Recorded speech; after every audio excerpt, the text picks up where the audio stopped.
Olá! Vamos conversar um pouco sobre as leituras que eu fiz no mês de outubro?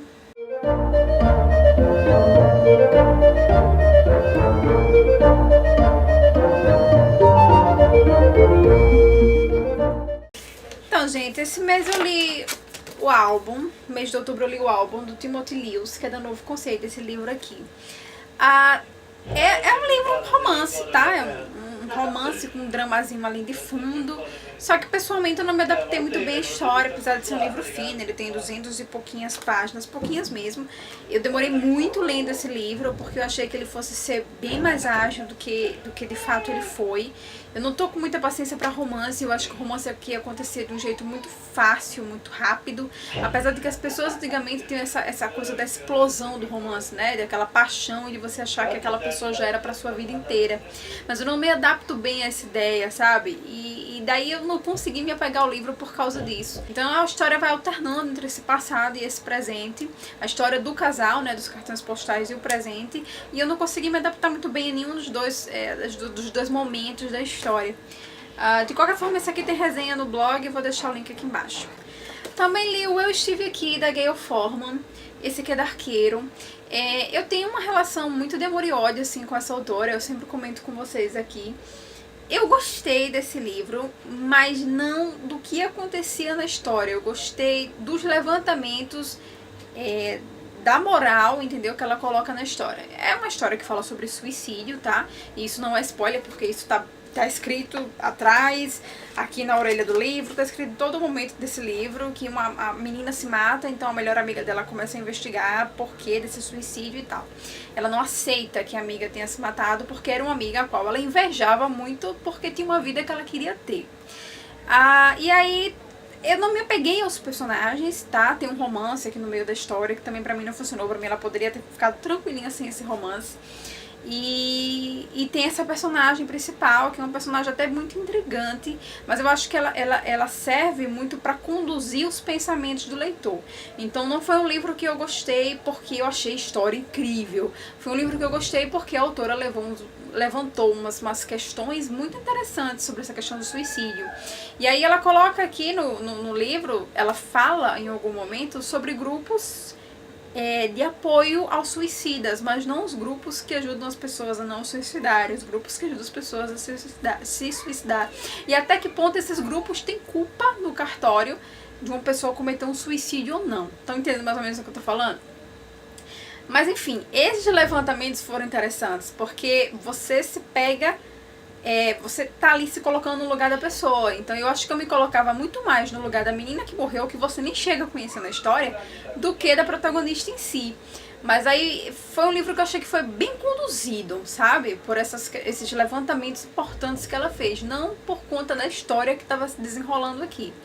De qualquer forma, a Gayle Forman, em algum momento do livro ela me impressionou. Eu gosto da escrita dela, eu gosto mesmo da narrativa dela, então, né? Se vocês gostam do estilo, fica o link também da resenha aqui embaixo. Aí eu li também o Quando Saturno Voltar, da Lara Conrado, que é esse livrinho pequenininho aqui da Globo. E eu não sei, depois que eu li esse livro eu fiquei pensando o que é que a editora leva em conta quando ela vai comprar uma história, entendendo? Quando ela vai publicar um livro. Porque esse aqui não é um livro que pra mim tem cara de Globo, tá entendendo? Eu acho que Globo, ele tem um padrão muito grande ali das coisas que ele lança. E pelo que eu entendo de Globo, conheço de Globo, isso aqui não é um padrão Globo. Não é que eu esteja aqui dizendo que o livro é ruim, tá, gente? Mas ele é tipo um chique-lite, uma coisa muito mais leve. Eu tô acostumada a ler da Globo livros mais pesados. Então quando eu peguei esse aqui pra ler, eu fiz, meu Deus, isso aqui não é padrão Globo livro, sabe? Eu acho que tá na hora até da Globo criar selos, já que ela quer expandir um pouco o mercado dela. E os selos um pouco mais abertos, mais jovens, mais, sei lá, voltado pra mulheres, eu não sei. Eu sei que isso aqui não se enquadra muito no que eu acredito que seja um padrão Globo de livros. Mas de qualquer forma, é um livro muito divertidinho, vai contar a história de uma menina que ela é bem... Ela acredita muito nessas coisas esotéricas e tal. E ela tá passando por um momento complicado da vida dela, que parece que nada tá dando certo. E esses sei lá, esses jovens adultos, não é nem jovem adulto isso aqui, eu acho que é um chiquilite, a ideia que seria um... Eu não sei, não me pergunte como eu catalogaria esse aqui, porque eu de fato não sei. Mas é um livro leve que eu li em algumas sentadas, porque ele também é muito pequenininho. E é legalzinho. Não morri de amor, gente, mas também não deixei de gostar, tá entendendo? Não é muito minha praia, só isso. Aí eu li o Tocando as Estrelas, da Rebecca Serley, da Novo Conceito. Isso aqui,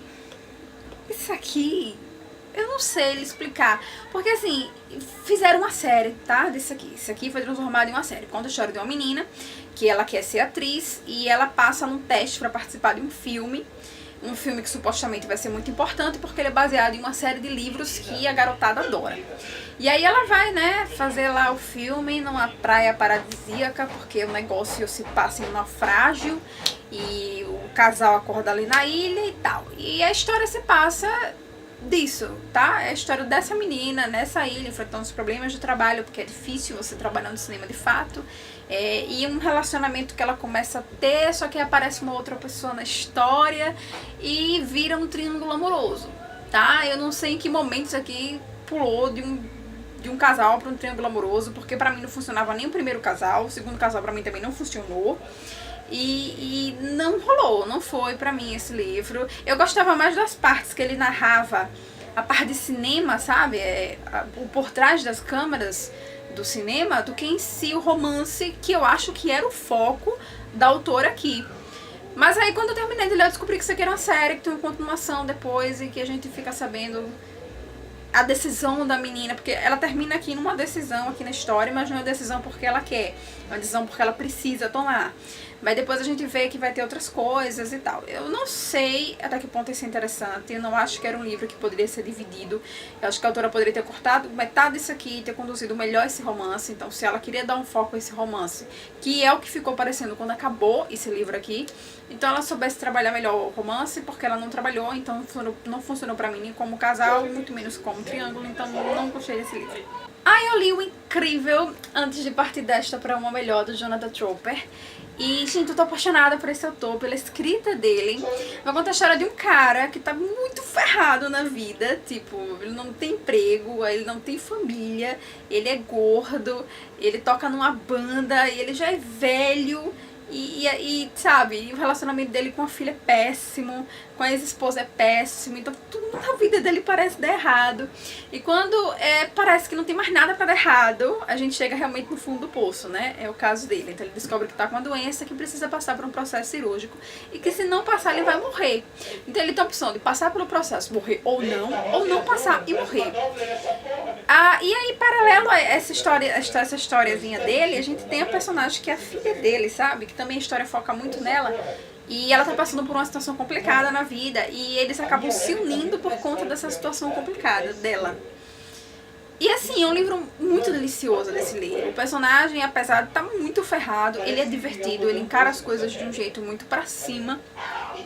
E isso faz com que você instigue ali na história pra saber o que ele vai fazer. Você quer muito que ele fique bom, que ele faça cirurgia pra correr o risco de estar bom, de ficar bom. Mas ao mesmo tempo você entende o que ele tá fazendo, entendeu? Por que ele tá dizendo não a isso. E você começa a amar ele perto da filha juntos, porque eles não precisam dizer muita coisa pra funcionarem. E a história é muito bem escrita, o Jonathan Troper faz um... é muito, muito gostoso. Isso aqui seria tipo um chick lit de um homem, né? Escrito por um homem, visto pelo ponto de vista de um homem. Eu acho que a história foi muito poética quando precisou ser. E muito sensível, quando ela também precisou ser dura também, tá? E quando chega no final você fica meio desesperado, porque você fala assim, mas e aí? Sabe? E o depois? Claro que esses finais, eles me conquistam. Foi o caso desse livro. Eu não senti falta do que vinha depois, mas eu queria saber o que vinha depois. Mas então, assim, foi um livro que entrou fácil na lista de favoritos, assim, do ano. E eu acho que muito mais por conta da escrita do autor do que necessariamente por conta da história.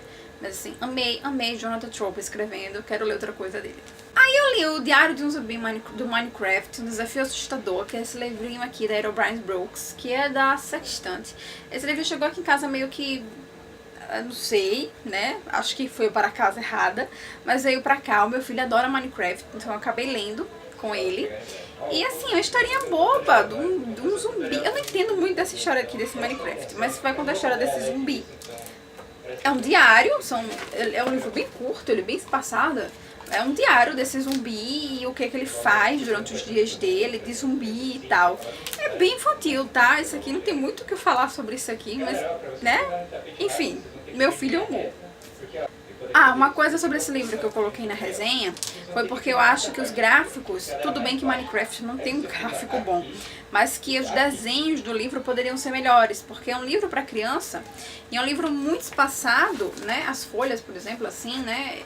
Eles são muito espaçadas e quando tem um desenho ou outro, ele tem preto e branco. Eu acho que eles poderiam investir um pouco mais no trabalho colorido para os desenhos. Mesmo que você coloque só no final, tipo uma parte só para as figuras, entendeu? Do livro. Eu acho que funcionaria melhor do que esses desenhos preto e branco, porque o Minecraft já não tem um gráfico bom. E desse jeito preto e branco fica horrível para você identificar. Apesar do que meu filho entendeu. Então, tá bom. O livro que eu acho, que eu não falei pra vocês sobre ele, porque eu acho que eu li agora em outubro, foi o Mário Prata, Entrevista dos Brasileiros, que é um livro do Mário Prata, como se ele estivesse entrevistando alguns brasileiros que são históricos, tá? E aí tem várias pessoas, meu Deus, eu não lembro se eu falei desse livro, se eu li em outubro, enfim. Aí tem várias pessoas importantes da história e ele faz como que fossem entrevistas com as pessoas. Pra mim, que conhecia poucas dessas pessoas, assim, na ativa, historicamente, entendeu? Assim, não pessoalmente, mas historicamente eu conhecia poucas dessas pessoas. Eu só tinha ouvido falar, mas conhecia poucas histórias. Eu fiquei meio perdida ali, sabe? Porque é uma sátira, ele tira uma onda, assim, com a galera da história. E tem até uma entrevista com o Dom Casmurro, né, que é o nosso Bentinho, e do Machado de Assis, e aí ele tira onda sobre o fato de que Bentinho podia ter um caso, ser apaixonado por Escobar e tal e tal. Então quando você entende a piada, é ótimo. Você tá ali na entrevista, você vai rir horrores. Mas quando você não entende as piadas que ele faz, porque você não entende sobre a história daquele personagem, é terrível. Então assim, teve entrevistas que funcionou pra mim, teve outras que não funcionaram. Eu acho que funciona pra quem entende um pouquinho da história desses personagens. Quando você não entende muito, você fica ali meio perdido nas piadas. Mas de modo geral, era um livro muito divertido, muito inteligente, ele tira umas piadas interessantíssimas com essas figuras históricas. E querendo ou não, é uma forma de você conhecer um pouco do seu país e das pessoas que foram importantes para ele. Aí eu li também o Ruína e Ascensão, da Lady Bardugo, o último, né, dessa série dos Grishas e da trilogia dos Grishas. Eu estou feliz que eu estou acabando, né, uma série aqui no blog. Ah, e assim, eu li metade desse livro achando que ele poderia ter sido cortado, tá? Que poderia ter sido diminuído. Eu acho que foi muita lenga-lenga ali em cima de uma questão que acabou sendo uma surpresa no final das contas, porque teve uma reviravolta interessante na história. Mas quando você chega no final, você espera um embate, tipo uma briga meio homérica, sabe? Porque você vê em 3 livros ali a autora trabalhando uma certa animosidade entre dois personagens. E quando você chega no final, que você tá ali esperando por isso, isso não acontece, porque a autora dá outra virada incrível na história. Eu não tô dizendo que essa virada que ela deu foi ruim, tá? Eu achei incrível, eu fiz, caramba, velho, eu nunca imaginei que ela fosse fazer algo assim, então eu me surpreendi. Mas eu fiquei esperando uma coisa que não aconteceu, então mesmo que a surpresa tenha sido interessante, eu senti falta desse embate final que deveria ter existido aqui.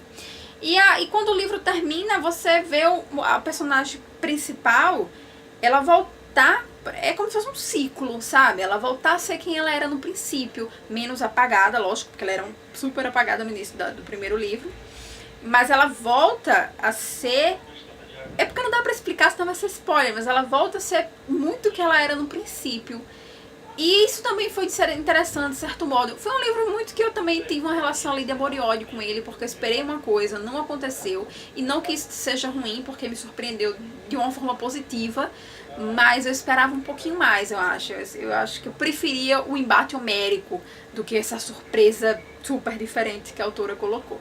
Mas enfim, terminado, Ruína e Ascensão. Se tiver, eu acho que não tá publicado ainda a resenha, mas se tiver publicado eu vou deixar o link aqui embaixo. E aí eu li o A Irmandade Perdida, da Anne Fortier, né, que é aquele livro da mesma autora de Julieta. E pra mim isso aqui foi extremamente cansativo pra ler, extremamente cansativo pra ler. Nossa, eu demorei horrores lendo esse livro. Por quê? Porque a história fica alternando entre passado e presente. A personagem no presente descobrindo um pouco sobre as Amazonas, que é o objeto de estudo dela ali, que ela é tipo ela é filóloga, na verdade, mas ela é apaixonada pela história das Amazonas. E ela quer provar a todo custo que elas existiram e tal. E o passado contando a história de uma outra personagem, tipo Grécia Antiga, sabe? E as coisas meio que se entrelaçam ali nessa história. Era uma história que deveria parecer bastante com os livros do Dan Brown, sabe como é? Aquela coisa, aquela agilidade. Então, era uma descoberta histórica, ao mesmo momento que era uma descoberta artística. E um pano de fundo ali com crime e tal. E era muito o que eu acho que a autora quis fazer aqui. E não funcionou. Então a parte histórica é interessante. Você fica aprendendo horrores, assim, sobre essa questão das Amazonas e tal. E a versão que ela tem aqui sobre a Guerra de Troia é muito interessante, tá? É um ponto de vista da autora muito interessante sobre a Guerra de Troia. Mas eu acho que eu fiquei esperando um pouco mais da ação da história do presente. Então tá aqui, né? Irmandade Perdida. Quem gosta de história poderia até tentar. Quem gosta muito dessa coisa das Amazonas. É um livro bem voltado, assim, pra o histórico da coisa, né? Então, e aí pra comemorar, né, porque foi um mês do horror e eu não consegui, eu queria ter lido mais livros de horror, eu não consegui. Mas aí eu li A Tumba e as Outras Histórias, do H.P. Lovecraft. Eu tenho esse livro já há um tempinho, eu comprei no Alfarrábio, já pensando no mês de outubro desse ano. Então eu acabei me forçando a ler esse aqui esse ano, porque senão não ia ter tempo. O que é que acontece com Lovecraft? Ele é incrível. Ele constrói uma fantasia misturado com horror, misturado com ficção científica, que é simplesmente sensacional. Esse aqui é um livro de contos também, tá? É igual o que eu li ano passado do Poe. E eu acho que eu amo os dois, assim, pau a pau, assim, Lovecraft e Poe pra mim, depois que eu acabei isso aqui. Mas eu acho que Lovecraft, eu não sei se por conta da tradução, ele me levou mais fundo, tá entendendo, nas histórias do que os contos do Poe.